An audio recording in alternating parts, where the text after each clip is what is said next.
is meant for an adult audience. LoveLine may contain sexually oriented content. Listener discretion is advised. LoveLine with Adam Carolla and Dr. Drew. Hey, everybody. It's LoveLine. I'm Adam. That's Dr. Drew. Phone number 1-800-LOVE-191. Dr. Drew, board-certified physician, addiction medicine specialist. Back in studio for a very rare appearance. A rare appearance indeed, yes.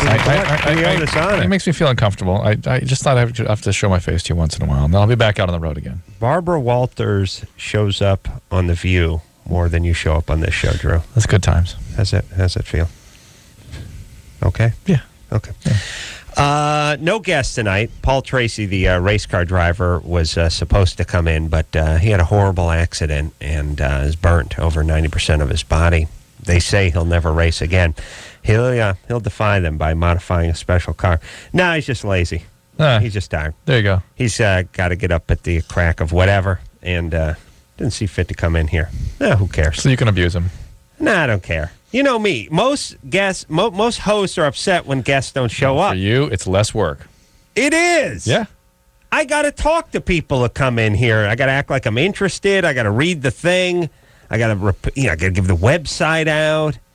You have to interact with a human being. I have to interact. I have to have a connection with another human. Well, that's pretty tall order for you. Right. All right. So the point is, guests not here. That's just more time for me, more time for us. Yeah.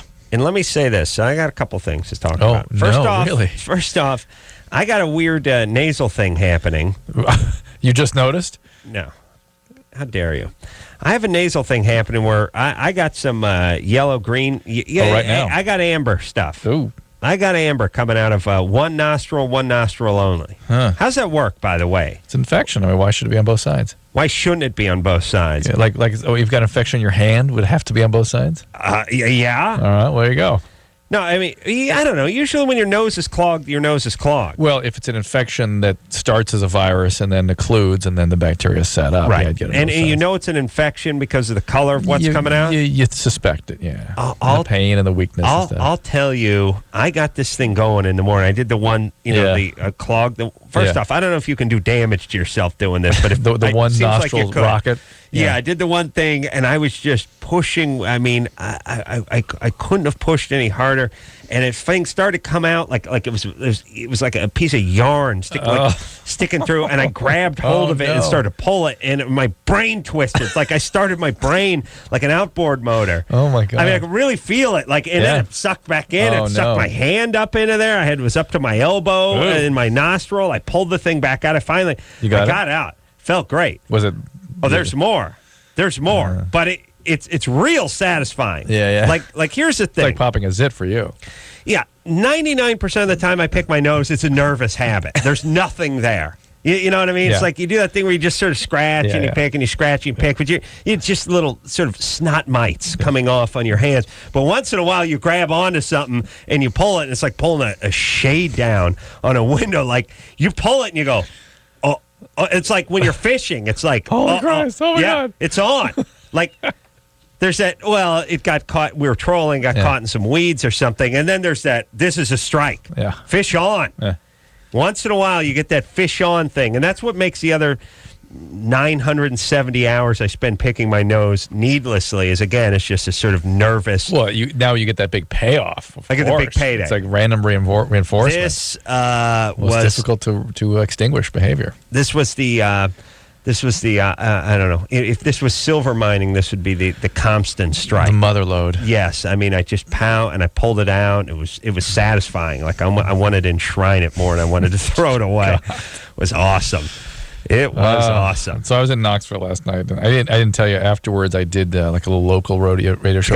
Is this booger talk? It could. So the guy on the air is this, like 350 pounds, 6'5", overweight guy in radio. Yeah. I don't believe it. But jovial and well kept, groomed and stuff.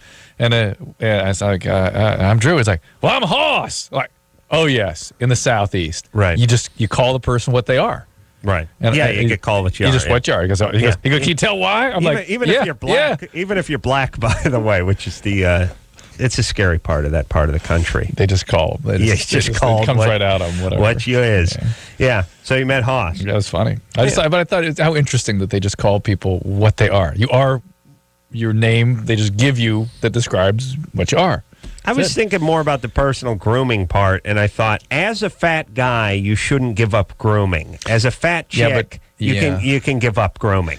You know what I mean? Like, you see these fat chicks, they got $800 worth of nails on them. You know, the unicorns, and they got there've been spray paint on the things, and the hair's always done. They're always and then the makeup and the whole.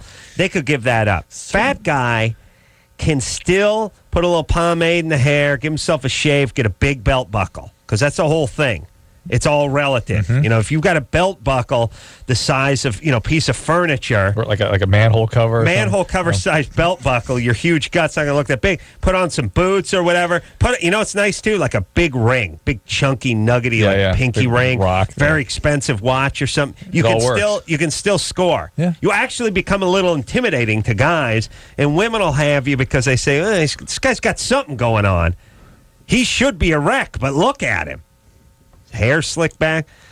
Women don't need to bother with this. That's all I'm saying. Just put on the muumuu, the slippers. Don't worry. Maybe a little mascara, but that's about it. All right, Drew. So where are we going? You met Hoss. You're back. I got a snoogie happening in just the right nostril. I'll be working on that later. And that's it. You ready to rock? Yeah. Let me tell you one other quick thing that happened to me today.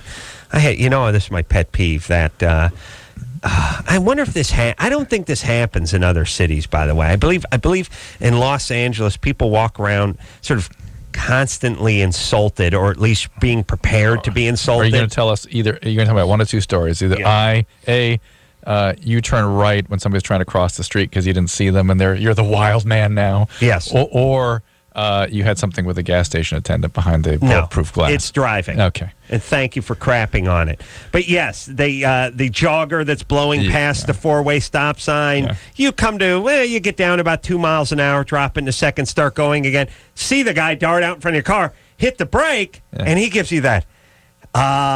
Call the police. This madman he's made it over the wall. He's climbed into an automobile, and he's a terror. He's on the loose. It's like, hey, a-hole, I'm driving. By the way, did I drive the goddamn car into your living room, or did you just not dart in front of my car? And by the way, did you stop or not? That's what I'm saying.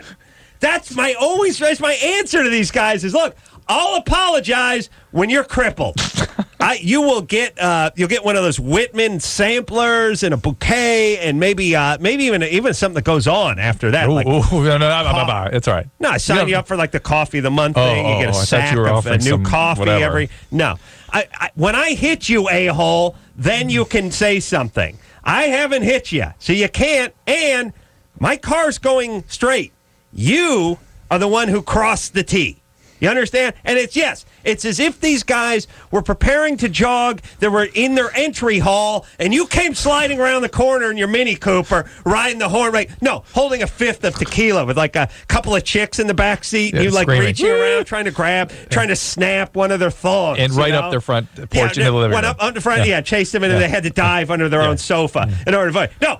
You a-hole, you put the Walkman on, you got no peripheral vision, you wearing a jogging suit that is asphalt color, that actually has the road stripes painted into it, and you go darting in front of my car like a scared deer, and then when I have the temerity to lurch forward and then quickly hit the brake, How dare you? You got to stop and give me that, this is, what? I mean, I've never been, hey, really? And that's it. It's the same.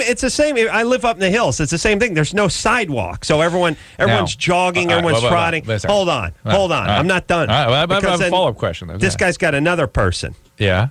It's they're a little bit older. These are the people that walk through the neighborhood, and you have to. The only acceptable things, you can't drive past them, because if you come up on them, they're in their 60s. They're walking their dog. They don't have jobs, by the way. And here's the thing about people when they retire. They think the entire world should have ether pumped into their living room like they do.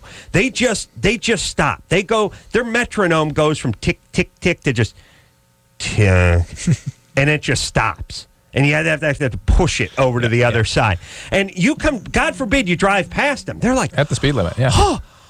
Madman on the loose. It's a madman. Yeah, what's he doing? Going to work, perhaps? Maybe he has a date to make. But yes, you are insane by virtue of the fact that you didn't. They want you to pick up your car. Remember Fred Flintstone? You said they want you to put your feet through the goddamn floorboard and actually walk your car past them like you're holding an inner tube around your waist. That's it, and then set it back down when you're past them, and then you can continue to drive. Those same people get kind of disturbed when you walk around them at the airport. Strangely enough. Yeah, these are the guys that are they're making about a half a knot with a tailwind, and you have to make a flight, so you buzz past them on the people mover, and they're like, this is rape. I've just been raped. I've been assaulted, officer.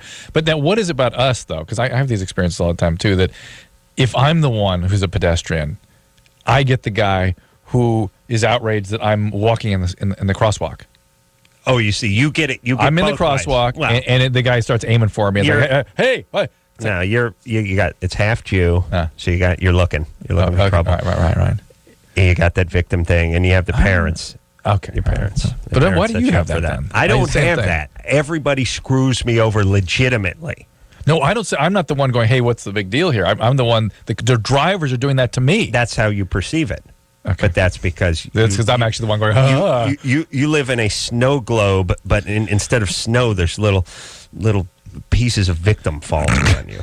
You're constantly shaken up. You got to look into that, Drew. Yeah, good times. Brittany? Yeah. You're 19? Yeah. What's up? Well, basically what's been going on is I am dating this guy that I have been for about almost 3 months now. He's in the Marines, and so he's stationed in California, and I'm in Illinois, and we started dating when he was home around Christmas, and we decided that we wanted to have sex, and then we went to go do that, and then when he went to go put the condom on, he got soft and couldn't stay hard. And then it didn't really matter to me that much then, but then I went and visited him a month later. Well, wait a minute. How did you end that session? Because it's always. Oh, I thought I heard a smoke detector. No, I think it was just a little feedback. Okay. Keep an eye on the time anyway. Yeah.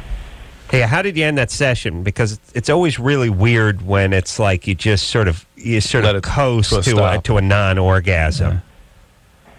What do you mean? Like, well, I mean, did you kick it back up again? Did you try to fluff him up, or what'd you do? Well, we were fine and everything, and then he went to go put the condom on, and he was soft, and then he couldn't stay hard after that. So you just stopped. You just stopped doing what you were doing. Well, we didn't completely stop. He felt bad for me, so then he basically finished me off.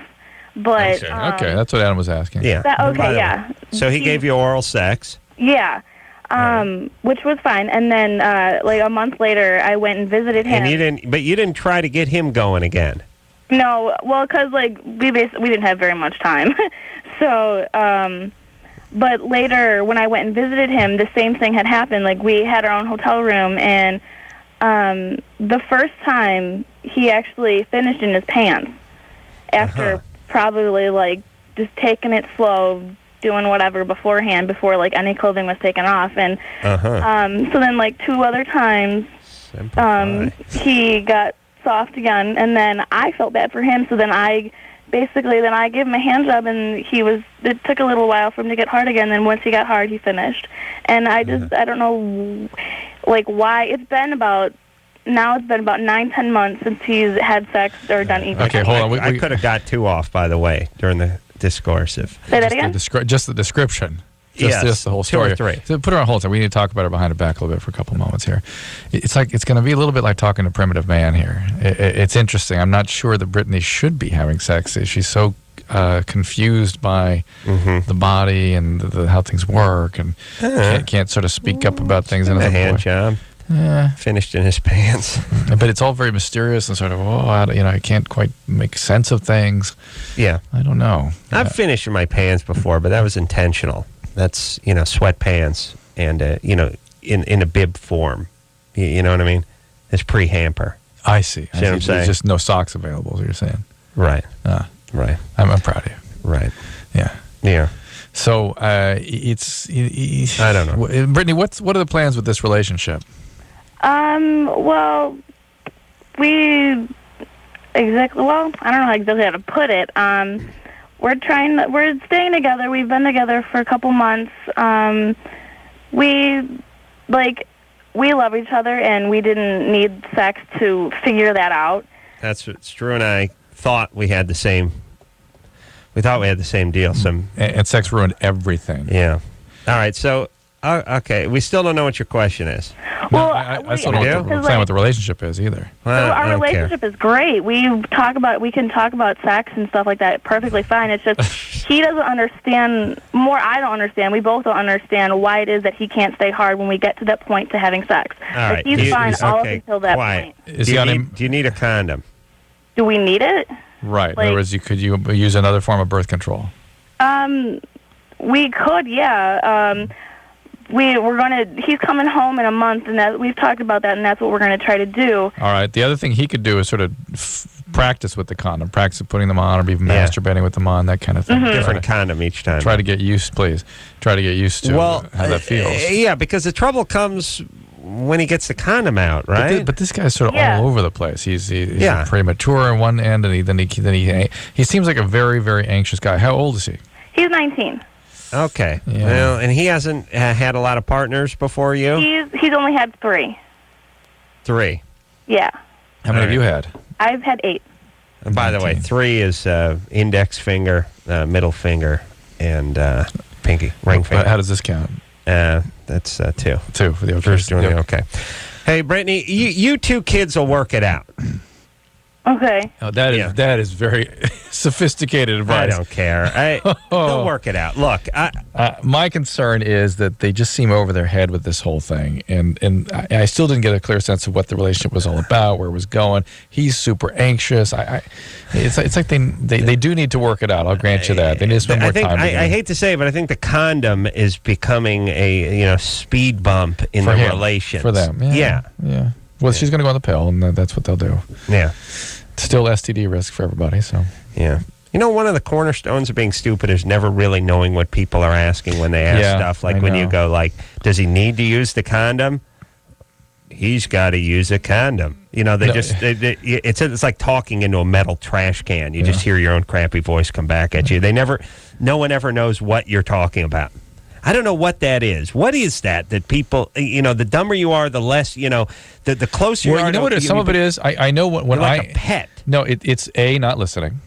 And then B, we make, our brains make sense out of things. When we see something out on the street that looks like an animal lying there, it's just a palm leaf, but we made an animal out of it. Right. Well, we do that auditorily, too. When we hear something, we think we understand what they're saying. We form it into something that we want it to be. Yes. Without listening and trying to figure out what the person intends. All right.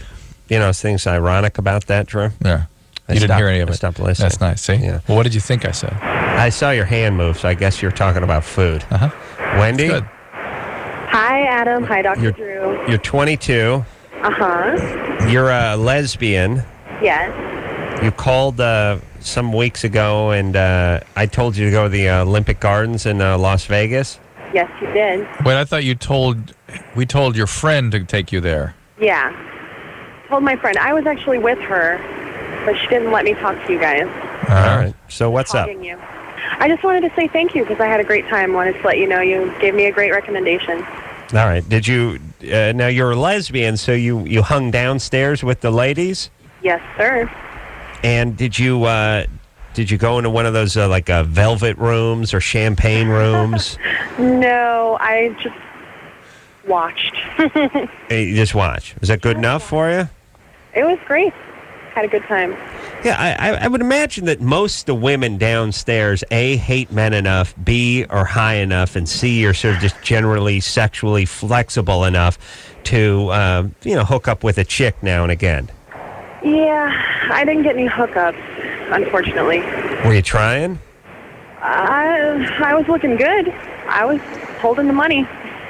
Yeah. Well, that doesn't. But I mean, were you trying to hook up with the chicks? No, I wasn't exactly saying, "Hey, baby, come back to my room." But right. Hey, I mean, I feel like as a lesbian, where do you go to cruise for chicks?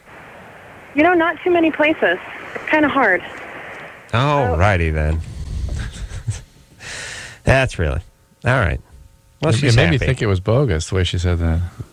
Because most people would have an answer to that, wouldn't they? Not anyone who calls this show. Okay, Is there ever a response that's anything close to satisfying? Occasionally, but As a lesbian, where do you go to cruise for chicks? Not too many places. It's like playing handball against the drapes. It's so unsatisfying. Every time I do this show, it's like I'm having a dream or I'm running in sand and someone really boring is chasing me. Does it look like me? It's blurry. It's got your head but Lycus's body. So I know he can't catch me. All right, I'm going to ask Wendy again where she looks for chicks. Wendy, Yes. where do you look for chicks? Everywhere, Adam. All right. Everywhere. All right. Oh, that was a much more. Yes, now I get the sarcastic everywhere. Yeah, cleared me up. I just want to know, maybe a home center. You got some ladies there. You know what I mean? Like we know where guys go. I mean, guys go to gay bars because there's other guys there, and they just let the games begin. I mean, they're guys. Mm-hmm. There's no pretense. They don't have to pretend like they're going to have a relationship. It's just a glory hole. Line moves to the right, and that's it. Right? Yes. I mean, that's it. It's guys, Drew. Imagine if it was you and a guy, and you had to decide how long into the date you were going to get it on. A man of equal or possibly more passion than you. Frightening. It'd be frightening, right? Yeah. I mean, you how would that work? You wouldn't get through the mozzarella sticks before something went down, yes? Mm. All right. We have a Germany or Florida here. Let's do it. All right. Now, this game is sweeping the nation, by the way. Anderson? I was just saying it's break time. Oh, okay. What is that thing you do, by the way, that makes that crazy noise in our headphones? You know how I can talk to you like off air? Yeah. So you just hear it? I just hit that thing so you hear dead air in your ear. It's nice. I thought it was subtle. No. Yeah. How about a nice boot in the nards? How about the only other thing I can think of is to come on and say, hey guys, we need to take a break. No, look, make that stupid noise. I like that noise. Okay, all right. And we just It's just not subtle. Anderson just hits a little button. It makes a little static when it's about time to take a break. I thought it was nice and unintrusive, sorry.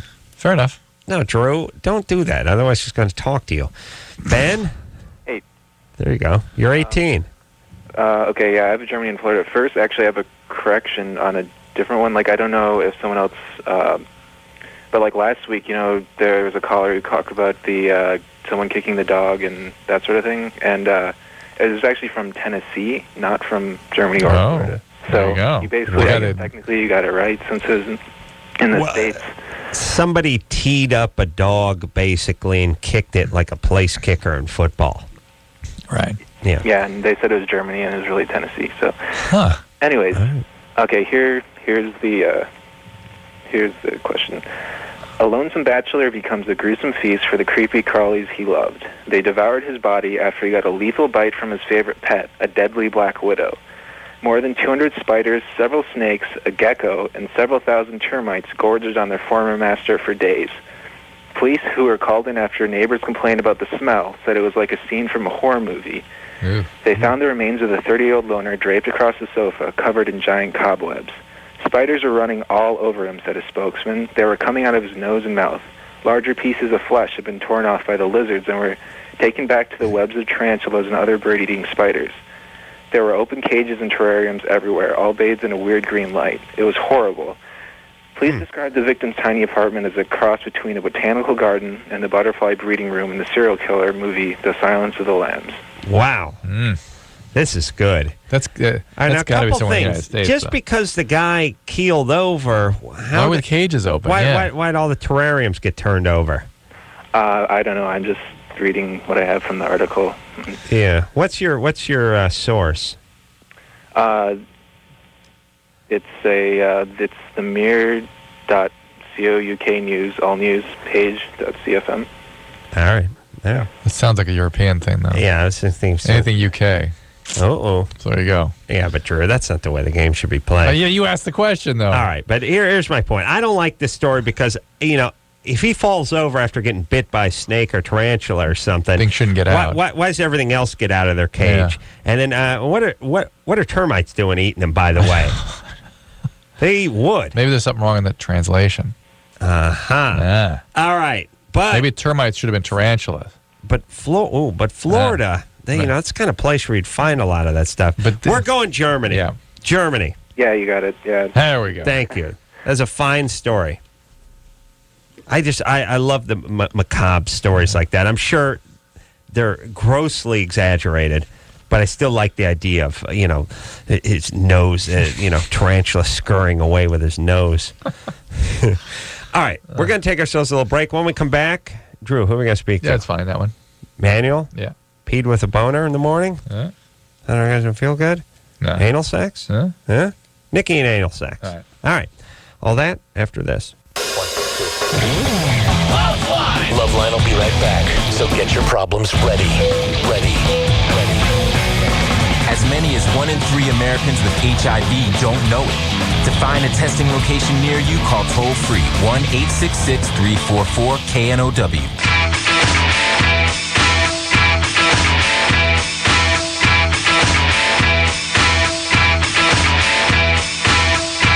Hey, everybody, it's LoveLine. I'm Adam. That's Dr. Drew. Phone number 1-800-LOVE-191. Let's get back to the phones here, Drew. Yeah. Yeah? Yep. Ready to go? There we go. All right. We'll speak to Nikki, who's 27. Nikki? Hi. Hey. Here you go. Let's just see how long it takes, shall we? Hello? Yeah, hello. Hi. My question is this. The sex that I have generally is anal intercourse, and I want to know if there are any type of medical type of ramifications that might occur from this later on.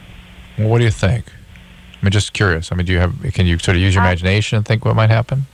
No, I actually don't think that there's anything wrong. My intuition tells me that. You can't use your imagination, though, and figure it out? All right. It feels good? Of course. It's the only way I can orgasm. Really? Yes. Same with Drew. And how long has this been going on, and how many times a week you good for?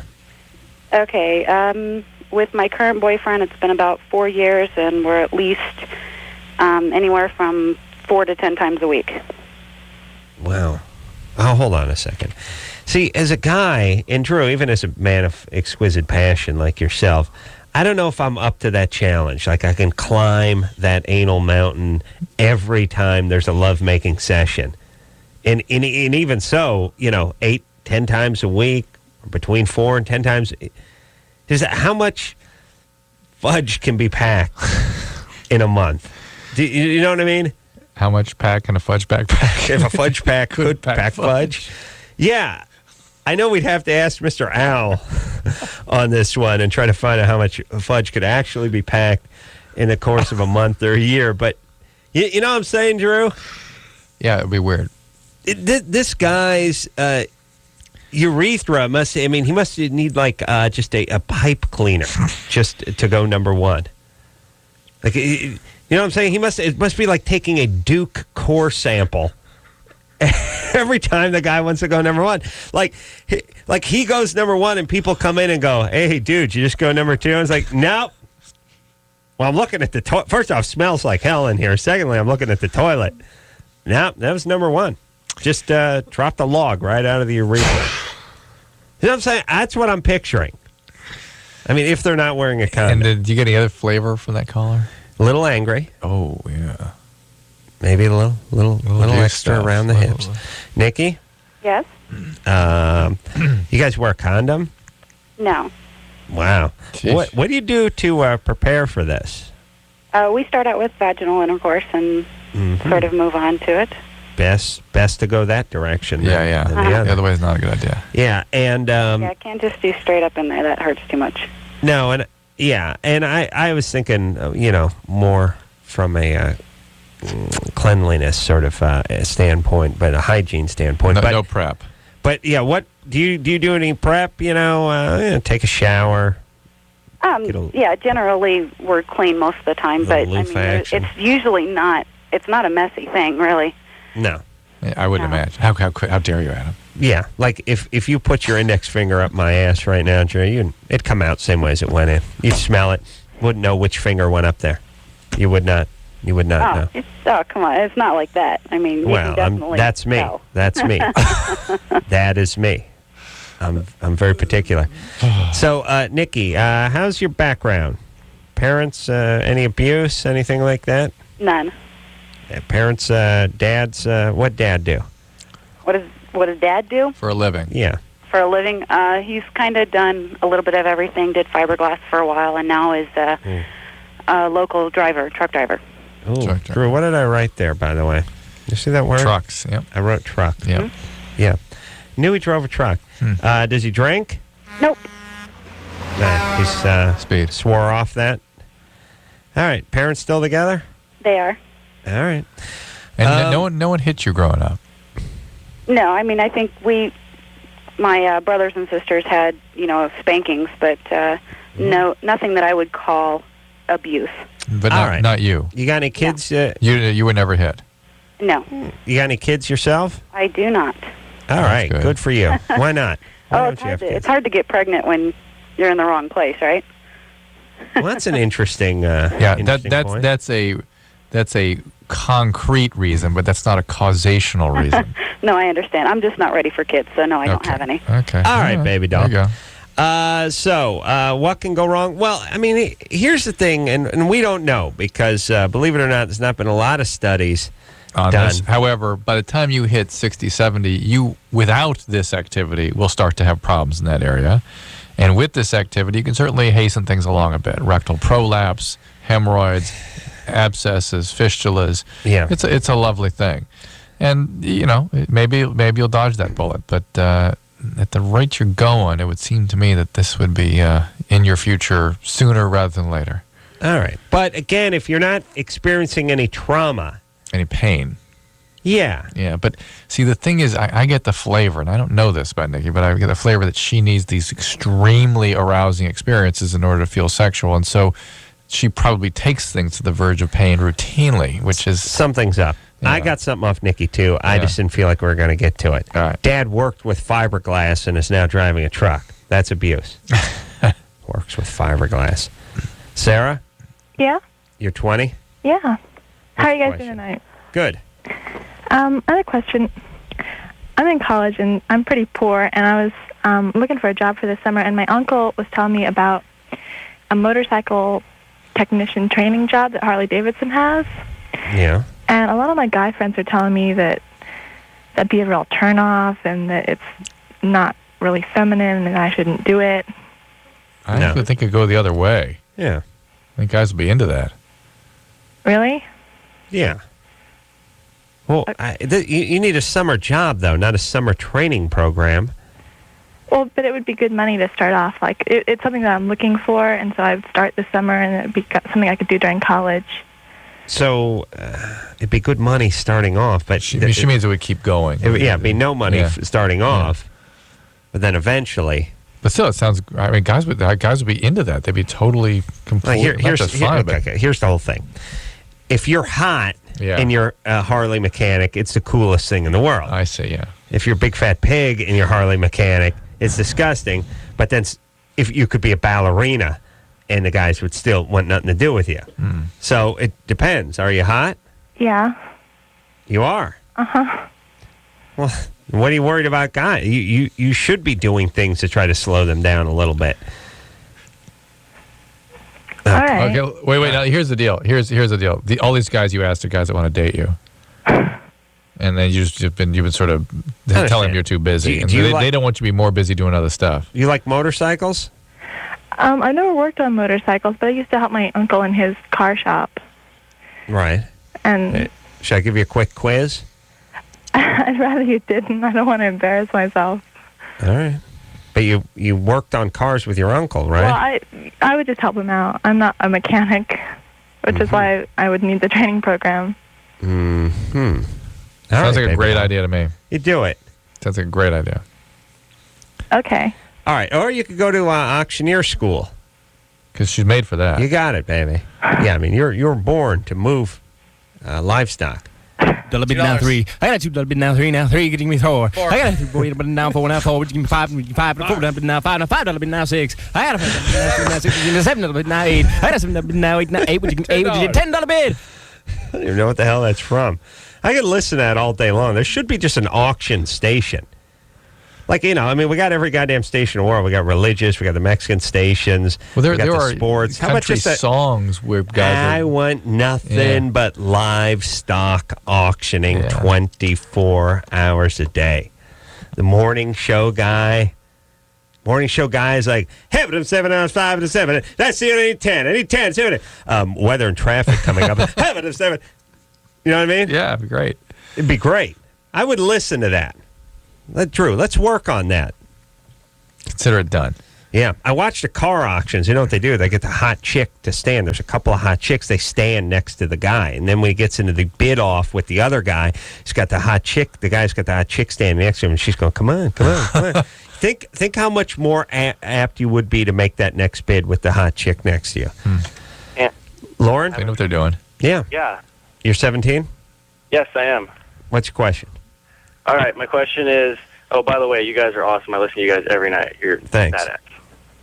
Anyway, my question is, when I have oral, I have no problem, getting it up. Uh-huh.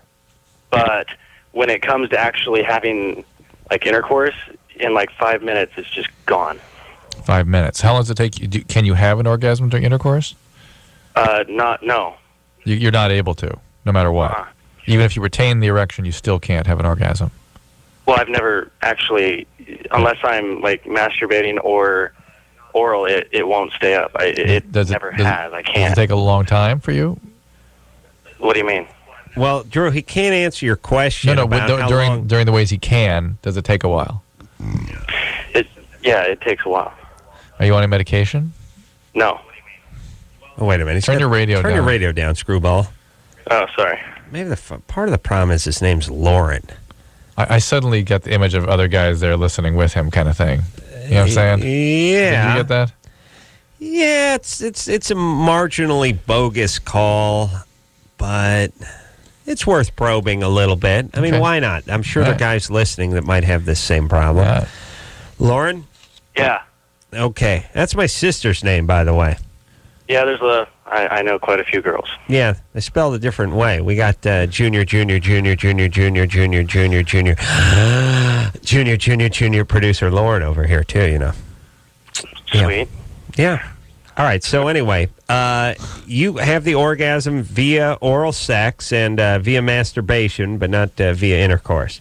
And do you wear a condom when you have intercourse? I can't even... No, I don't, but I can't even, get one on before it goes limp. Mm-hmm. Uh-huh. And, has this been with a girlfriend, somebody you've known well? Yes, I've had my girlfriend for 8 months, and the whole time. Okay. All right, same person. Now, when you masturbate, what position are you in? Just laying down on my back. Now, hold on. Let me close my eyes. All right. What are you wearing? Oh, jeez. Now, here's the whole thing. You have to play how you practice, or practice how you play, or however it works. Meaning, okay, we've talked about this a bunch of times. Guys beat off on their back. They lie down on the bed. They do their thing, and then whatever. And then they get with a chick, and they're 180 degrees off. They're on top of the woman. Next thing you know, they're in sort of a push-up position. Well, if you think about beating off, guy does not beat off in the push-up position. I am saying that you need to be a sort of jack-off decathlete. You have to get so good that you can do it standing up in the shower. So you got to change position. You can do it while you're driving, even a stick in my case. You can do it actually. Even on Mulholland. I've done it. I've squeezed one off while being chased by a neighbor's dog. I'm that good. Oh, wow. Yeah. Pants around the ankles, running from a... I knew you were talented, part Border Collie, part Rottweiler, and actually got one off. When you can do that, then you will have a ninja like Johnson and be able to have sex at any time. Lauren. Yeah. Okay, here's your first move. See if you can beat off standing up. Okay. Do you think that'll be a challenge? I'll give it a shot. Give it a shot. Don't do it in the shower, though. You could lose your footing. That's what happened to my twin brother. I don't normally talk about Kurt. Sad. Yeah, he was standing up. He got cocky. He was trying to squeeze one off in the shower. We didn't. I kept warning him about putting those non-skid daisies on the bottom of the tub, but he wouldn't listen. His foot caught a little of the porcelain paint there. Went out, caught his head right on the back of a towel bar, and that's where we found him. Still clinging to his door. Other hand hanging on to laminated porn. Water still running. Wow, that's why that invention never took off. The laminated porn? Yeah. Yeah, it had a stigma. Yeah. Yeah. My mom still hasn't gotten over it. Oh, no, you couldn't possibly. Kid had everything going for him, too. He was bound for Harvard. You know, he was a Corolla. Of course. Wow. Yeah. Silver spoon. All right, we're going to take a quick break, and then we'll be right back. LoveLine. LoveLine. We'll be right back.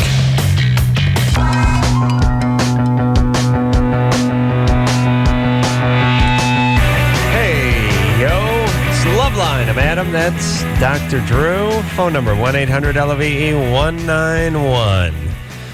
All righty then. Yeah. What do I do with my nose? Hot towels. No. Here's my whole thing. I won't do anything. I don't know why I asked. And you'll be fine. I'll be fine, right? Yeah. In the meantime, I don't mind the snoogie. But hawking up some Major League oysters, too. Oh, nice. But, I mean, here's the thing. I'm not a phlegmy guy, so I don't have experience. Yeah. You know what I mean? Like the guys that are pros. Yeah, they can really produce. Yeah, they're like, pow. It happens. I mean, it's like being good at anything. It's like having it's like, oh, well, my dad owned a pro shop on the golf course, and I'd been playing since I was 8. You know, You see the guy's got the swing. Yeah. He doesn't even have to practice that much. Me, I sound like I'm having an epileptic seizure. Like I sound. Nice. And that's then it's a spit, and the thing clings to the lip, and it goes down my chin, and I have to sort of like peel it off, and it gets in the hairs, and then it's a disaster. Horrible. What is that? How come I could never loogie as a kid? I don't know, Adam. I've not really looked into that. Did you produce phlegm? Not really, no. I seem to go to school with guys who exclusively produced phlegm. Like, I think my school was for phlegmy kids. There was a certain sort of bravado about that in the 60s. Oh, they would loogie. They would just loogie. Yeah. It was a weapon. Yeah. It was like a, cobra that shot venom. Yeah, like you guys quickly graduated to the urine and the poo. It was, Yeah. You got past that loogie stuff. Sure. We matured. Yeah. Yeah. Jules, Yeah. you're 23. Yeah. What's up? Well, I have a situation. Mm-hmm. Hold on, I'm going to try to motivate Jules here. Get her going now. Hey, Jules. Let's go. It's the halfway point of the show. We got to keep this train rolling, so let's break it down, all right? All right. Let's get a hand in now, all right, Jules? Yeah. Helmet's not a chair. Get a hand in now. Break it down. Let's go. What's going on now, Jules? Let's go. Hey, Drew, don't time your clap with mine. You should have it uneven. A little off. I was trying to do Let's go now, Jules. What do you say now? Break it down now. Let's go. Grab a knee. Let's break it down. What do you got to say? All right. Well, anyways, I have had problems with my boyfriend. He extremely wants to have sex all the time. Horny Bo, domestic difficulties. Let's go now. Yeah, but before he didn't, not until we started to try to do anal sex. Turned over a new brown leaf. Got himself a little wind in his sail. Nothing wrong with that. Let's go. Let's break it down. How long has this been Get going a on? hand in now. Grab a knee. How long has this been going on for? Oh, just about a couple weeks since the last time I called you. Last time you called? Yeah, I'm the one that likes to have sex a lot. You what? Super horny, possibly abused. Definitely abused. Definitely abused, but on the anal train and going down the anal tracks. Let's go now. Let's break it down, Jules. Well, anyways, that's all he wants to do now. And it's like, okay. Hooked on an anus. Can't get him off. Brown heroin, Texas tea. So this is what you wanted him to be doing, and now he's doing it. You don't want it. I wanted him to have fun having sex because I like having sex a lot. And rolled the anal dice and came up snake eyes. Let's go now. Came up. Anyway. Snake eye. No. Brown eye. Craps. Craps. Anyways, it doesn't hurt or anything. It feels great. Rare correction from Drew. Big man to admit when he's right. Get a hand in. Break it down now. Anyways, I want to be able to try something new with him. And I've done... Man can't live by anal alone. Actually, man can live by anal alone. Woman can. Woman can't live by anal alone. What'd you want to try? Well, I don't know. That's what I was asking. I mean... Well, yeah, listen, he'll get over this Can't wean quick. him off the anus without a plan B. He's on plan A right now. Here's your plan B, Jules. You have all the control. That's right. You don't do anything. That's right. Until he does it what you want. Get a hand in. Get a hand in. Take a knee. Take a knee. Helmet's not a chair. But do take a seat. Break it down, Drew. Let's go now. Take a seat, and then just you're in control. Only do the things you want to do, and if he wants to do something else, you're not in at all. Satisfy him with copious amounts of oral. We've done... Take the edge off. You what? We've done role-playing, like I'll dress up or something. All right, you play the role of someone who won't give up anal. We got to take a break. We got to break it down. Jules, I got to go number one. There's a lot more going on here than just the sex. There's something up with how you conduct yourself in relationships. Maybe should we get into that a little bit with her? No. Just be assertive. Okay, let's just say that. Be assertive. You don't have to do anything you don't. You don't have to keep going with this. All right, and you don't either, Drew. No, I'm not. All right, we'll take a quick break. We'll be right back. Here it is. Bottom line, it sucks being single today. Tons of lame people and no decent prospects. Call the date line. Call the date line. Call the date line. 1-877-889-DATE. LoveLine will be right back. So get your problems ready. Ready.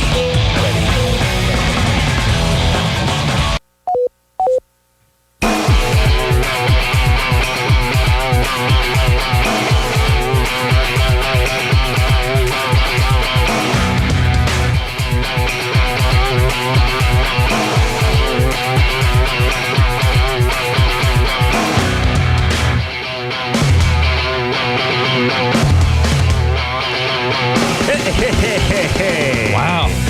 Hey, everybody, it's LoveLine. I'm Adam Carolla. I'm Sam. I'm Sam. Dr. Drew over here. I tell you, I call my right hand. I was like, my God, Dr. Drew, I did from Tennessee. Now, I tell you, let me tell you what I heard about Tennessee. I heard sunset and a pot. And Chris. Hey. Yeah. All right, we guys come having a bone. And I was speaking to Michelle over here. You're so going to like that. She does it. Let me hear this question. Mom said, and all of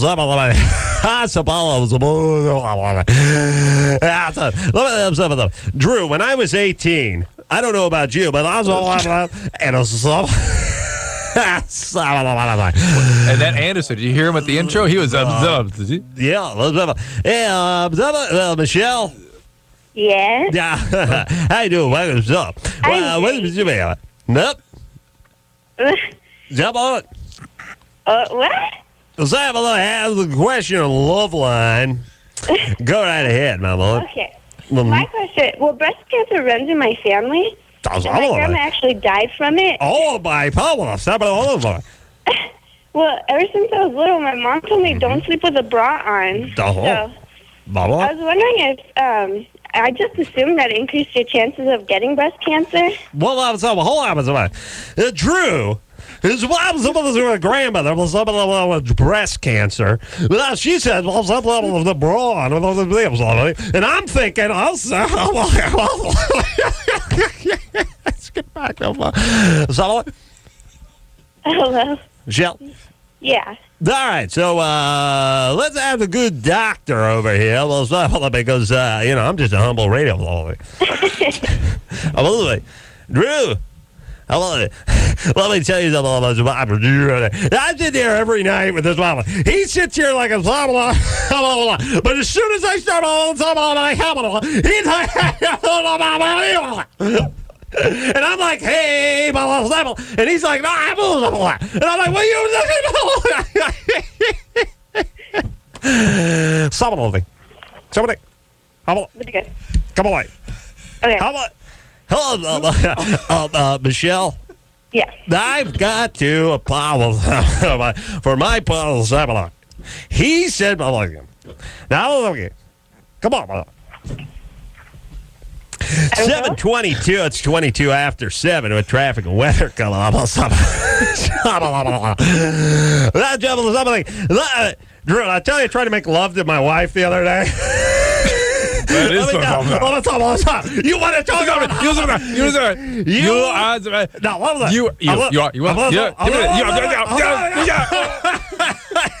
You want to talk about how about the 724, 25/7. Michelle. Yes. Yeah, let's say, Drew, let's tell me about the side. How's that about breast cancer? What? What's ever serious? No, what I'm trying to say is that my grandma's the one that had breast cancer, not me, but my mom actually has spots that she found that was breast cancer. So I'm just trying to figure out if I have a chance of having breast cancer and if I went out of bed, will that but I was living up. I the biopsy. What? No, Drew, come on. Okay. Michelle, the wearing the bra at night will accomplish nothing. Okay. And how old was your grandmother when she had breast cancer? I believe she was 52. Okay, so she's relatively young. And there are genetic tests you can get to see if you actually are at a special risk of breast cancer. Yeah. Newsweek, article, radical mastectomy. Now, yes, there are. If you really truly have what's called the BRCA2 gene, BRCA2 or BRC, I forget the names of the genes. They're BRCA2. BRC. All right, but that is you can be tested for these genes, and they put you at risk for ovarian cancer and breast cancer. And sometimes the people would recommend a mastectomy, taking the breast tissue out if you had these genes. But the fact is, it doesn't necessarily mean you're at high risk. Wearing the bra will accomplish nothing. It's just important to get regular breast exam, learn self-examination techniques, and get regular mammograms. Speaking of self-examination, I was in the shower there. I have a breast cancer, testicular cancer. Well, I'm there with the time. Now I'm in there, to picture me. I'm a loofah, and I'm there, and I hear on the door. So I'm like, well, what's wrong with me? And I'm the mother-in-law. And they look like Mr. Bubble. I was at the town bar, went and rolled a dandy. She goes running down the stairs. She says to my wife, "How?" I'm changing my the bathrobe, one hand. I'm also 7:31 after 7. Woo! All right. So, did read recently that lung cancer has surpassed breast cancer as leading cause of cancer death in women. So something to keep in mind, those of you that are smoking, and even the smoking impact of smoking will last well beyond the decades after which you have stopped smoking. So, if you smoke for a few years now as a young person, think you're out of the woods. You won't be. Well, all of a sudden, what Drew's saying is just because doesn't mean All right, let's go to somewhere else, Drew. I'm tired of gibberish. Drew, you're such a you're a sucker for gibberish. Evidently. That and the rape descriptions. The rape crime. Well, it's rape. It's a violent crime. Violent crime. Your mom raised you with that notion, right? It's a violent crime. It's not a sexual. No, it's nothing crime. sexual it's about an act of violence. Yes, where you come at the end. But it is. Do not mistake it for a sexual crime. It is a violent crime. It's same as if you robbed a bank, but you'd come. But it is not sexual though. No. It is a physical, violent assault where you come. It's no different than if you were just walking your dog down the sidewalk and I came up behind you with a bat and viciously started attacking you and then came. It's no different. That's right. Same. Right. It is a crime. It's a violent crime where you come. Manuel? Yes. You're 25? Yes. Didn't we already talk to him? Mm-mm. All right. You peed with a boner in the morning. Yeah. Now your orgasms don't feel as good. Yeah, that's exactly it. You know, I think like every guy, you know, I wake up in the morning with wood, and you know, I had to go to the restroom, and so you know, every morning this happens, but this morning I just couldn't hold it in, right? So I went and stood in the bathtub, and just kind of, you know, went. Yeah. And I think here's a tip. You don't have to actually climb inside the tub. If you're confident, it's quite an image, enough, though. It conjures up quite a sense of yeah, you can actually poignant image. You stand really. outside the tub. Well, I've learned this through trial and error. I was, yeah. Run a few pair of loafers this I way. was really going. So I mean, I was more straight up than straight out. So it wasn't really going to go forward. So I was just kind of afraid that. Wow. Okay. Wow. That, so. Wow. Yeah. And God forbid you sneeze. All right. So you're Rainbird. So when you have an erection, you're up like if it was a drawbridge, it would be half open. Oh, yeah. I mean, I go, you know, almost all the way up, open.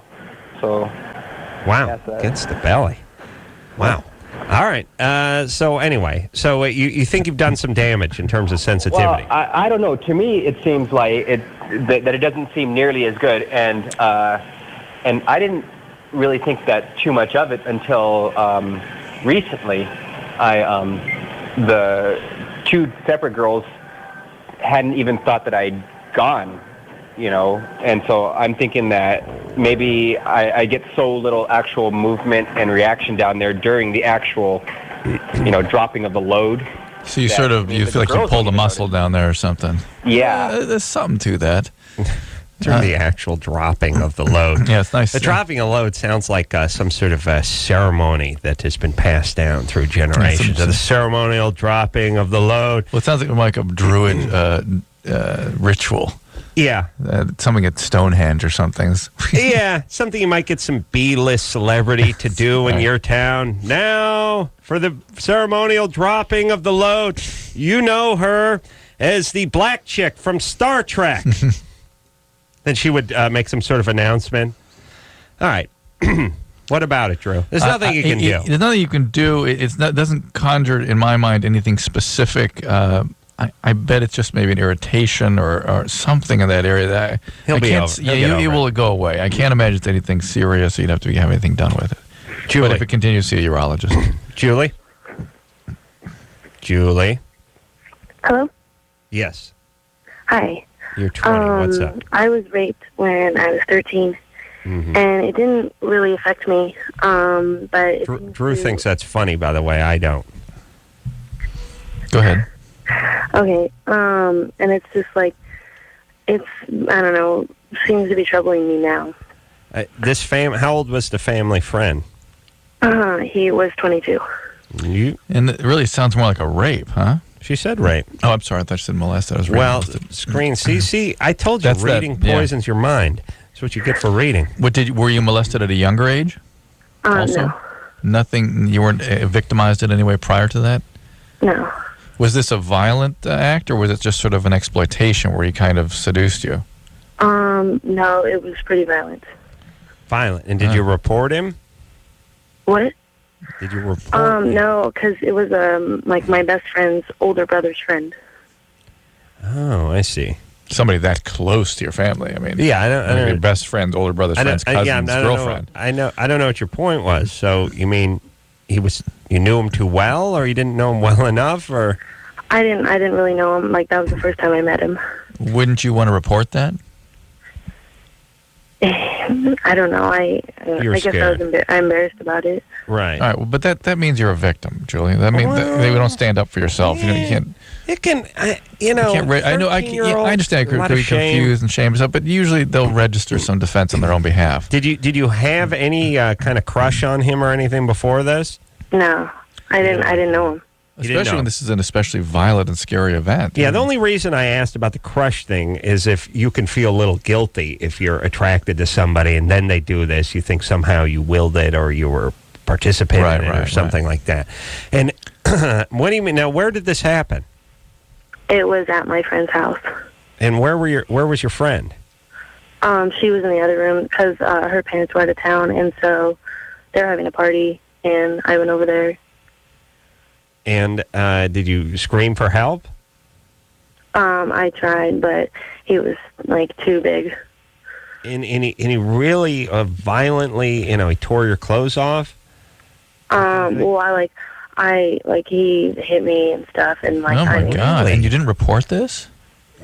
Well, because my parents didn't know that I was over there. Like that, her parents were out of town, and I don't know. I didn't want them to know that. I see. So the whole situation you were hiding. Oh my goodness! This guy's an animal. Yeah. This is a 22-year-old guy hitting a 13-year-old and raping her. Oh my God! Of course, it's bothering. Julie, this is something that needs to be treated. It would be bizarre if you didn't have emotional consequences from something like that. Yeah. And I would bet that there was more things going on that you not that you put yourself in a situation so much as that the things that were coming to bear at that time, you couldn't be honest with your parents and you couldn't speak up for yourself when you were the victim of a violent. This was truly this was sort of, yeah. We've been kidding about this, but here it is. Even with the sexual part of it, it was a violent crime in her case. Yeah. All right. So Julie, you gotta get some therapy. Yeah, let's get some treatment. You in college now? Yes. All right, go to the mental health services at the college. Are you having panic attacks or nightmares or flashbacks or something? Just like nightmares and stuff. And like my boyfriend is really like supportive and like helping me out and stuff through it. But that's good. Well, there's nothing he can really do other than get you to the therapist. So go to the mental health services at the school.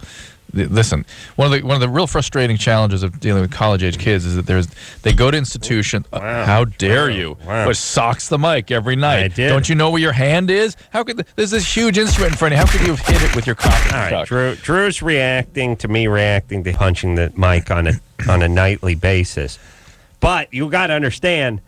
You do it every night. I do it once every 6 years. Yes, that's true. All right. Okay. But be that as it may, that was Julie. One of the frustrating things about dealing with college-age kids is they go to institutions where are these very well-developed, elaborate healthcare systems and mental health care systems especially, designed for free for them, for their age specifically, and they just don't go. Oh, wait a minute. But I smell junior college. Julie? Yeah. You going to junior college? No. Fresno State. 4-year? Yes. Fresno State. I got a lot of friends who've turned junior college into a 9-year program. But you're going to Fresno State? Yes. Okay. So avail yourself of all Use the they stuff. have. Use the services, all right? Take care of yourself. Okay. This should be a highly treatable thing. And by the way, you're not going to walk in and talk about this with somebody and have them look at you cross-eyed. This is probably 80% of the stuff that comes in there with young women at college age is talking about this kind of stuff. Yeah. They probably have, groups and counseling and the whole 9 yards just specifically for being rape victims or survivors. Are you ready to roll here, Joe? Here we go. Let's talk to April, who's 20. Hi, Adam. April. Hey. You're my god. I just Thank wanted to you. let you know that. I'm a fan of yours. My question for you guys is I normally get strep throat probably about 4 times a year. Well, wait a minute. Whoa. Okay. How is that documented? For the past probably 4 or 5 years, ever since 8th grade, I seem to get it about 4 times a year. How is it documented that it's in fact strep? I go to the doctor. And they do a strep test? They do a culture or a strep test on you? Yeah, they do. And each time it comes up strep?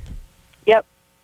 All right. That does not make sense. Why not? Why would one person get recurrent strep? Do you have large tonsils?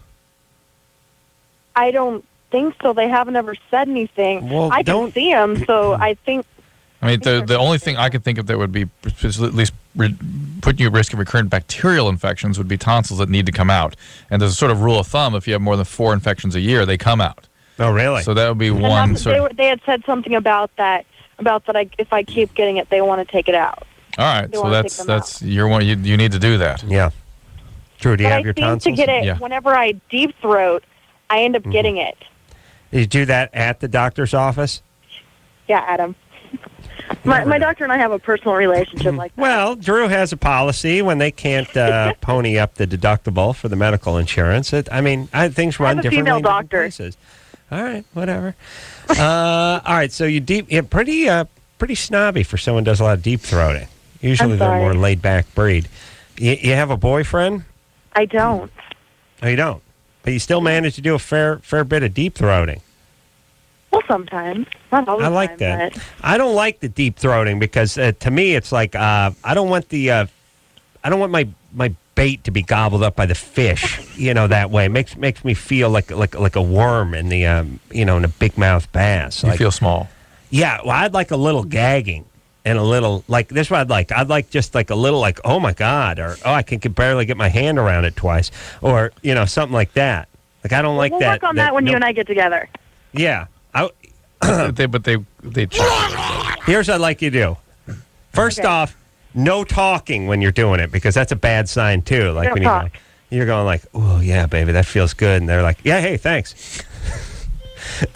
You shouldn't be able to form sentences with my penis in your mouth, and then number two, I want some like you don't have to say like, oh, it's so big, but I want some like, ooh, like when you first see it, you go, oh. You know what I mean? Yeah, but you want to try that, April? But then you'd go, no. I'll try that, Adam. No, I You'd go with it? Look, here's what I'm saying. You'd feel disingenuous. Look, you've gotten bad haircuts, right? Yeah. But then people have come up and BS'd you a little. No, you look good. You look good. You believe them, right? Yeah. It's a bad haircut. But I can't see the haircut. But you think they like it. I can't see the haircut. You got a mirror, don't you, goofball? Yeah, but you're not like, huh? Nah, you see them looking at you with your bad haircut, you still believe it. All right. Saying April could do that for me. And then, like you said, like when you try the deep throat, don't be able to pull it off. Okay? I should pretend to gag then? Yeah. If this is stirring up that area, you shouldn't be doing that, eh? And what about the guy getting a strep? Can't carry streptococci then? What about it, Drew? It doesn't make sense that you'd be with different guys and still getting recurrent strep. It just doesn't fit. You can get chlamydia and gonorrhea of the throat, and that's one of the more commonly increasing categories of STIs right now. So maybe some of it was that, but the whole thing is suspect about it being strep. But if you were getting bacterial infections of the throat recurrently with the tonsils, they need to come out. All right, take care of that. Some people generically use strep throat when they have a very bad sore throat. Yes, and that is wrong. That is wrong. Totally different thing. Yes. But if you get reoccurring bad sore throats, don't you have to get your tonsils out? Not necessarily. No. So if I was getting reoccurring bad sore throats, we'd have to figure that out. Whether he's ulcerating, whether they're viral, whether something related to your nose, your postnasal drip, or what was going on. But it wouldn't be let's just take the tonsils out. No, not necessarily at all. I sleep with my mouth wide open. You need all kinds of things fixed up back there. You do. Wide open. I know. It must be disgusting. What I look like is a dead retarded person when I sleep. I imagine that's what they would look like. Yeah. Just wide open. That's half a pillow shoved in my mouth. Must be so uncomfortable. Oh, how does your wife sleep in the same room with you? Horrible cotton mouth. What is that? Just tongue cleaving to the roof of my mouth. Just get up and it's just. You get that thing now where it gets so dry in the back of your throat, it's like you have to cough, and if something makes contact with it, it will spot weld to it. So then what I usually do is I go to bed about 2:15, 2:30, and then somewhere about 6:45 I lie there and I think, now what's making me more uncomfortable? My intense need to urinate or my bone-dry, desert-like sand ashtray of a mouth? And I lie there and I think, man, and then I think, one way I could cure this whole thing and not get up? Pee in my mouth. Oh, yes. And then I think, Drew did say urine was sterile. And then I think, okay, and then I picture Drew holding holding a tumbler of frothy urine and a thumbs up right next to it. And that's when I begin. Nice. That's when I start. That'll work. You're going to try that tonight? No, how was it? Yeah, it's good. Well, I'm here. I like when people give that answer. I'm here. All right, buddy. Let's take a little break. What do you say? That'd be good. When we get back, we're going to speak to Elizabeth. She's a virgin, wants to start having sex with a friend. Can she get boyfriend? Birth control. Birth control. Secretly. Oh, okay, bud. See, I can read 3 or 4 words, but then I run out of steam. Yeah, I noticed that. Bush had that problem yesterday. We'll take a quick break. We'll be right back. LoveLine. We'll be right back. Hey,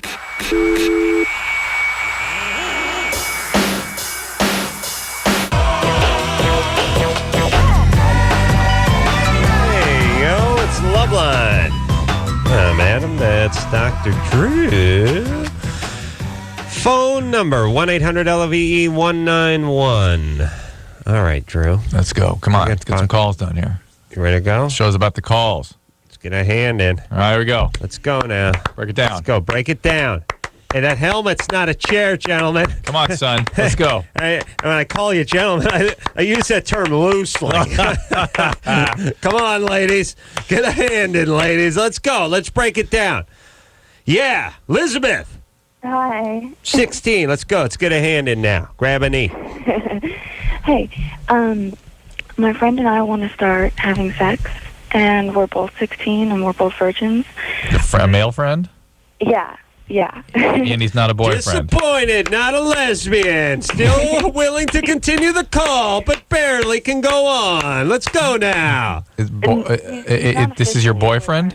No, what? not officially. We've been like best friends for like 3 years, and we totally love each other. Yeah. Will you wish that he was your boyfriend? No. If this will put you guys. Something's wrong here. Yeah. Does he not want to be your boyfriend? It's not like that. He would be if I wanted him to be. And why don't you want him to be? I don't know. It's sort of like secret. It's sort of secret? Yeah. The relationship is secret. Yeah. Why? Why would that be? Yeah, I don't know. Why do you keep it a secret? All right. Listen, if you can't answer basic questions about who this guy is, why your relationship with him, what you like about him, what you intend to do with the relationship, you should not be having sex with him. Oh. Right? Or be calling the show. For that matter. That too. Right. But look, 99% of the time when a woman says, look, I'm hot for a guy, I want to have sex with him, I've known him for a while, I've been wanting to do this for a while, and we don't want to have a relationship, it's just because he doesn't want to have a relationship. Right, or she's afraid to ask because she knows what the answer will be. He's made it clear enough, and she doesn't want to, she wants to save a little face. This sounds even more clandestine, like he's maybe sort of a bad guy or something. She has to keep it secret that she's even involved with the guy. Yeah, so here, we're going to give you 3 options, Elizabeth. One is you do want a relationship with him. You're just not willing to admit it to either us or yourself. 2, you're wildly effed up and have trouble with intimacy, so you just can't handle that. Or 3, all of the above. Or 3, this is a clandestine relationship with a guy that you're embarrassed to tell other people about. No. I guess it would be more like 1. I just don't want to screw things up, you know? All right, well, having sex with him is going to screw you up, not screw things up. Yeah. Because you're going to be even more involved with this guy that you know doesn't want to be your boyfriend. He's going to be using you. Yeah. Don't do this. Don't do it. And listen, look, ladies, please listen to this. Whenever you have a discussion with a guy about having sex, it means he doesn't care that much about you. Right. Why? Because here's how it goes. If there's some chick that you're really into, you want to have... Well, first off, guys want to have sex with everybody. Yeah. Okay? Yeah. So, if there's some chick that's really hot and you're really into her and you size her up and you're like, wow, I'd be lucky to be going out with this chick, you don't start talking to her about, hey, how about you give me a little handy action or something. No, it's like... your best behavior. I got some tickets to the symphony this weekend, you know. We're going to go, you know, you try to impress her. Now, it's all leading... It's a long road to sex, but it's all leading to that. Now, when you meet, and Drew, if Drew's honest, he'll answer yes to this question. We've all met chicks before that we've sort of sized up and thought, not girlfriend material. I am a little horny. I wouldn't mind hooking up with her for whatever reason. Women do that too. Yeah, for whatever reason, I don't see this thing going long term. But hey, I got a boner, and what am I going to do? And that's when you just start talking. Hey, how about you give me something? But this even sounds worse than that. This is a guy that's leading her to believe it's such a good friend. He's like, hey, come on. Like, yeah, we're buddies. We got to keep it. We got to keep it on the QT. You're so cool. We hang out together. That's just ridiculous. Come on, the guy's an ass. Now, it is what we originally asserted 5 minutes ago, though, which is you do like him. You don't want to admit it, and you're pretending like you don't because you know what the answer is. Yeah, you're going to get yourself in deeper and more enmeshed, and you're going to fall that much harder when he dumps you. He is going to, rather than become more involved, less involved. Once he has sex, that's it, and that's that. Right. All right. So we're telling you what to do. Okay. Can you listen? And I think there's a part of you that understands the truth. Let's hope it's the vagina. All right, Elizabeth. You find a nice guy who'll worship you. Like engineer Chris over here. You know, living at home, 27, making $10. Takes care of his mom. $10 an hour, and that's before taxes. After he's down to whatever minimum wage was in 1981. So I've got $2.35 an hour. No girlfriend, yes, Chris? Nothing. Shocking, absolutely shocking, devastating. But the point is you need a guy who will worship you. Oh, Elizabeth, she lives in Riverside, Chris. Wow, Chris.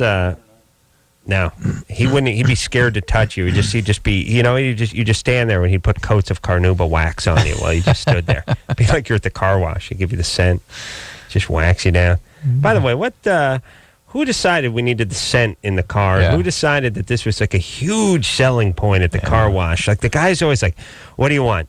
You want cinnamon? You want the new car smell? Yeah, you want the Pine Mountain."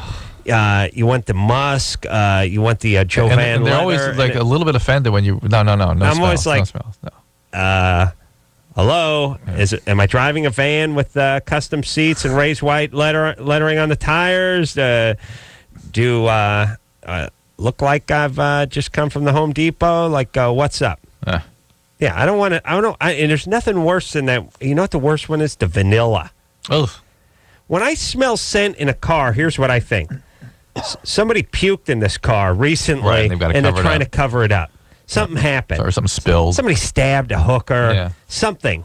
Bong was toppled. Something nefarious went on in this car, and what are they trying to cover up? Absolutely. That's why when I smell something in a car, it's like that. It's that skin-colored zit cream. You see the big beige divot on the kid's forehead, and you go, wonder what's brewing under there. You know what you should smell in a car? Smell leather and a little gas that gets stuck up in the headliner. Flatulence gas. Yeah, that's what I'm talking about. Yeah. Nick? Not gasoline. Nicole. Yes. You're 20? Yes. What's up? I went to the doctor recently, and he said he found a small lump in my breast, but that it was soft, so I shouldn't worry about it. But I'm worrying about it. All right. Why go to the doctor if you're not going to take their impression? Well, he just didn't really explain it very well. So it's a cyst. You don't need to worry about it. That's it. Period. Okay. There are those that. What if it's hard? Well, that's why doctors examine breasts. There are ones that you need to worry about, and the ones you don't need to worry about. You can feel the difference, and this is clearly a cyst, and you don't need to worry about it. What do the hard ones feel like? Different. They're just different. They're different location, different feel, different. Really painted. But you've said it yourself. It's hard. How is a rock different than a handball? Yeah, go ahead, keep going. I'm just saying that one of them feels like a rock, the other feels like a handball, and that's the difference. I'm saying that's the difference. Yeah. Nicole's gone. I'm here. Thanks. All right. Take care, baby doll. It's normal to have cysts. That's normal. Yeah, women have cysts. Yes, Drew? Yes. Some are more prone to cysts than others? Absolutely. Bigger boobs, more cysts? Not necessarily. Stephanie? Yeah. You're 20? Yes, I am. You want to get a genital piercing? I've been thinking about it for a long time, and I was kind of wondering what Dr. Drew's take on it was. Well, it means something, the fact that you're obsessing about doing that. I'm not, obsessed with it. I've just thought that it might be something I would like to do. What kind of genital piercing? It's called a vertical hood piercing. That means something happened to you, Stephanie, that you have that impulse. To me? Yeah, the impulse to do that usually comes from some unfinished business. Not that I know of. It hurts my teeth when I bang them against I don't know. I just heard about piercing. it. I watched a TV show, and it had all kinds of piercings and tattoos, and I saw it on there, and I did some research on the internet. And now, hold on, let me say something. This is the direction porn is going, and it breaks my heart. Piercing? The piercing, the tats, the weird long saliva trails on the guy's junk. I don't know who decided. Somebody decided 6 years ago that porn had to start turning evil. Ooh. Hey, chick's going to take a whiz on the other chick. Yeah, no, the chick with the dragon tat that goes up her ass and the barbell hanging from her from her wound there.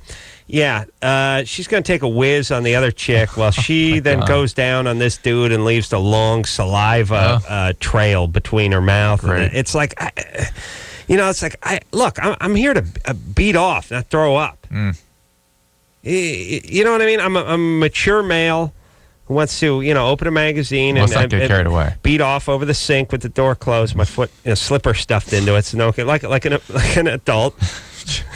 And with some dignity, and I don't know where all this is going. This super edgy, sort of hardcore. Well, part of it is it's like aggressive. You remember who the people are that you're looking at are people that have been abused severely. I know. And so their impulse is to do these things, probably because maybe they find that arousing. Yeah, but I want that. I want it to look like this chick just got talked into porn. Like somebody hit her with an ether rag, dragged her in, and forced her into porn.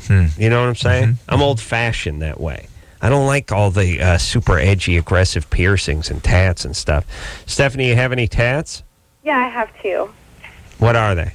I have a butterfly on the small of my back, and I have a little star on top of my foot. And I know that's for you, because God forbid a woman do anything for a guy. But, what is that? You think that attracts guys, or they're into it, or it lets them know something about you, or how's that work? I wouldn't do it for anybody else. I've heard that it, heightens your sensitivity and... No. He's asking the tattoo. That's all right. The actual... we'll get back to the not the tattoos, no. All right. And are you willing, by the way, to let a stranger, by the way, probably on a methadone maintenance program and wearing one of those ankle homing devices so his parole officer knows where he is, you're going to just spread your legs and let him go at your hood? No. I mean, that just sounds like, here's my whole thing. If you're a sane, 19-year-old girl, the idea of, stepping out into some storefront with some foil on the window out off of Venice and Culver and hopping in something and have some guy that, some guy just basically looks like sort of a cross between like a punk biker or something. Has clearly had substance abuse problems with his shaky hand go at your vagina.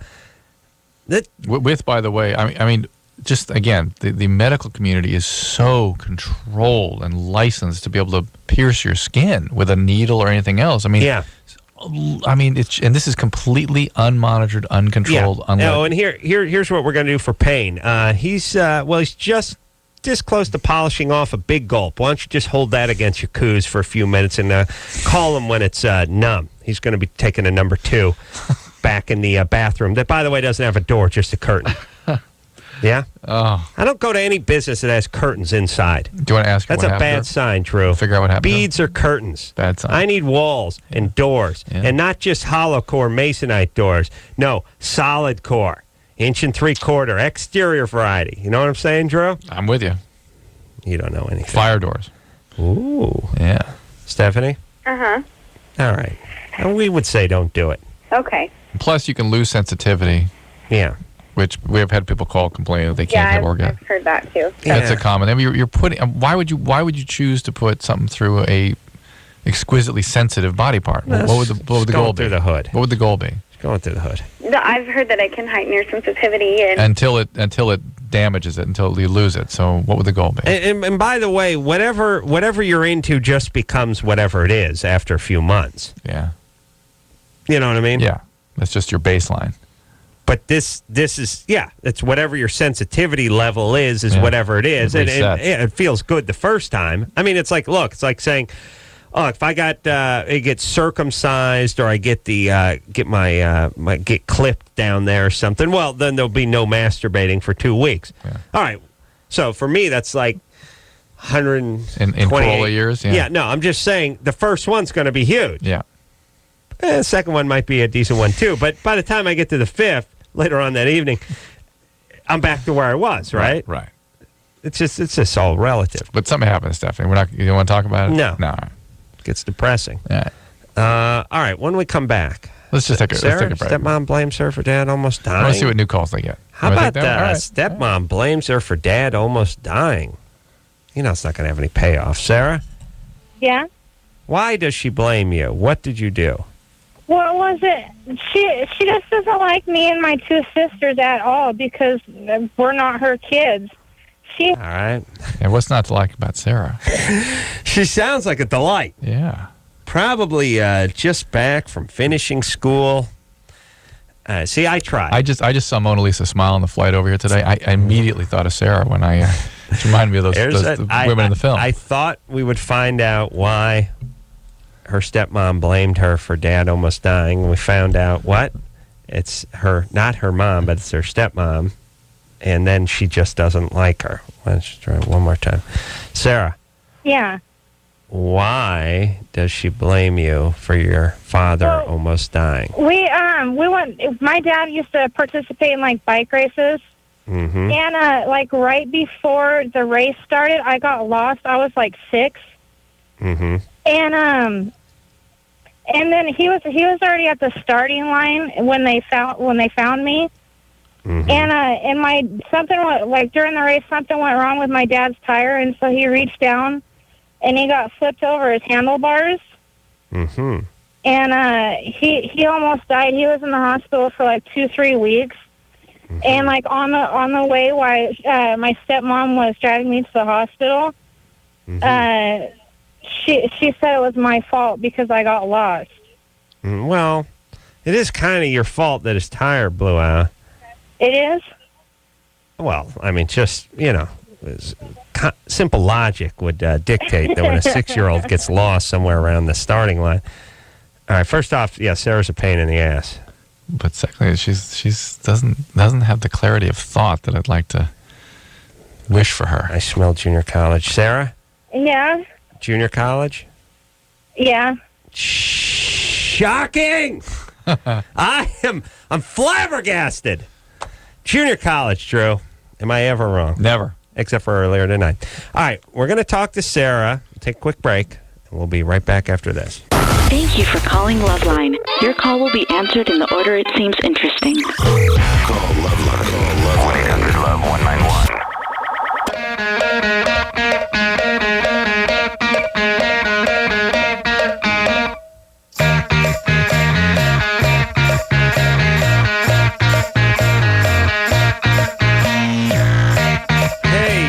It's LoveLine. I'm Adam. That's Dr. Drew.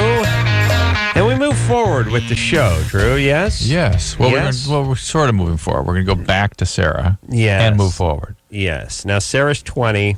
Doesn't get along with her stepmom. Junior college.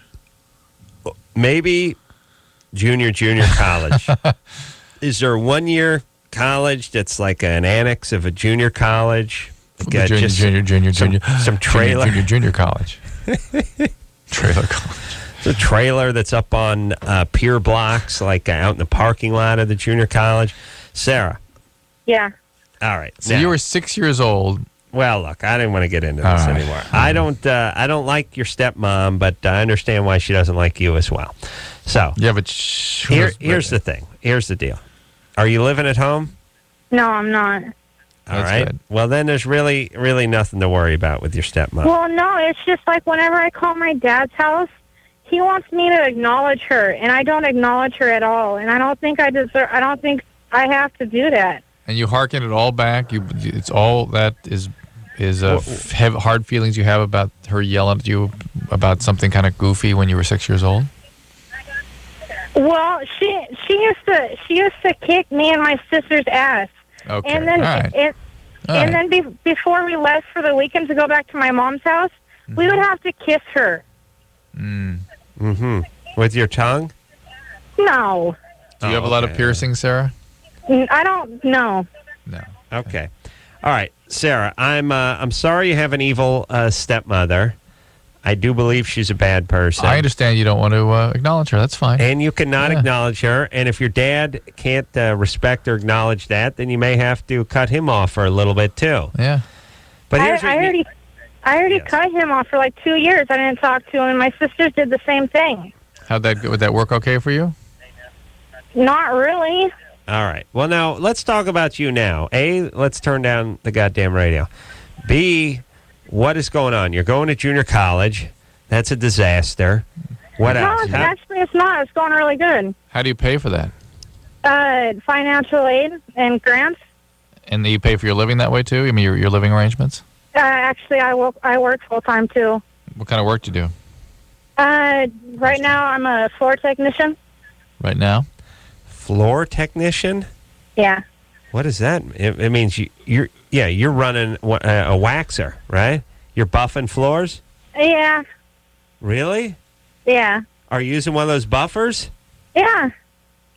Oh, and not interesting to you that I knew the equipment that you were using? Kinda. All right, so you're using one of those circular buffers, like in commercial buildings? Yeah. Well, sometimes they're big old, little machines. And are you working at night? Yeah, actually, I'm at work right now. All right. Hey. Never doesn't bother anybody that I know when they work and what the equipment they use. What's what they do? How dare you? Of course. Yes, because they think I'm like a kazoo. No. And I'm on their shoulders. Right. They think everybody knows what they do because it's what they do. Right. So therefore, you should know. Right. Yeah. Right. It's grandiose stupidity. But this grandiose what happens when you've been physically abused. Yes. You got to be as I've said before. You've asked me to bring up my patients that have been sexually or physically abused feel like a piece of S around which the whole world revolves. Right. And that's what you're dealing Sarah. with. Yeah. Okay, Sarah. Everybody, let me just take a moment and give you some words to live by. You owe nothing to your parents if they weren't good parents. You owe everything to them if they were great parents, and then it's whatever's in between. I mean, quite honestly, if your parents were a 4.5 or a 5 on the parenting scale, and you got to be honest, you got to stand back and look at it, then you can be a 4 or 5 on the child. It can be your assessment of it too. It can not be. what they tell you they were. No, your assessment of it. My parents know that by their own admission they were like 3, 3.25. Now I give them about a 2.5. We'll pay back. Everyone's happy. I got a little interest for all the therapy I'm going through, and there you go. If your stepmom was a 1 or a -1, then that's what she gets. Your dad was a 3, you give him a 3. That's what he has. He doesn't have a daughter, he has a 3. It's about a third of a daughter. Fine. Work hard, get your crap together, and punish them by being successful, not by getting high and having to move back in the garage. Good times. All right, we'll be back after this. All right, guys, here's the deal. You looking to hook up, sick of wasting time with the wrong person? One call's all you need to make. Call the Dateline. 877-889-DATE. Call the Dateline. Oh, yeah, everybody now. LoveLine will be right back.